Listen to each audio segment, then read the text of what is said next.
রাহাত আর সাজিদ ছিল খুব কাছের বন্ধু। ছোটবেলা থেকেই তারা সবকিছু একসাথে করত। একদিন তারা ঠিক করল শহরের বাইরে পাহাড়ের দিকে একটা ছোট্ট অভিযানে যাবে। পাহাড়টা অনেকটা রহস্যময় ছিল, অনেকেই বলত সেখানে পুরানো গুহা আর অদ্ভুত কিছু লুকিয়ে আছে। এক শনিবার সকালে তারা দুইজন রওনা দিল। রাহাতের হাতে ছিল একটা ছোট মানচিত্র, আর সাজিদের কাছে ছিল পানি আর কিছু খাবার। তারা হাঁটতে হাঁটতে পাহাড়ের পায়ে এসে পৌঁছাল। পায়ে হেঁটে উপরের দিকে উঠতে শুরু করল তারা, চারপাশের প্রকৃতি দেখে মুগ্ধ হয়ে গেল। পাহাড়ের ঢাল বেয়ে তারা যত উপরে উঠছিল, ততই রাস্তা কঠিন হচ্ছিল। কিন্তু তারা থামল না। দুই বন্ধু মিলে গল্প করতে করতে হাসতে হাসতে এগিয়ে চলল।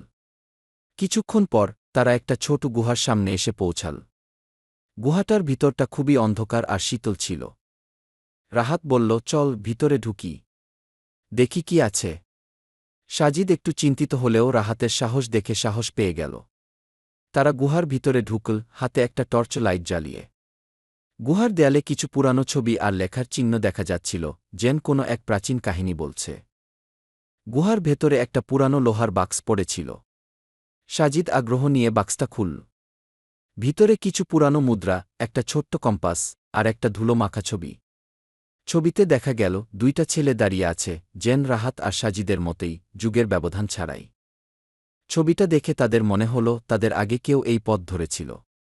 সেই পুরানো দিনের দুই বন্ধুর গল্প যেন আজ আবার জীবন্ত হয়ে উঠল তাদের মধ্যে।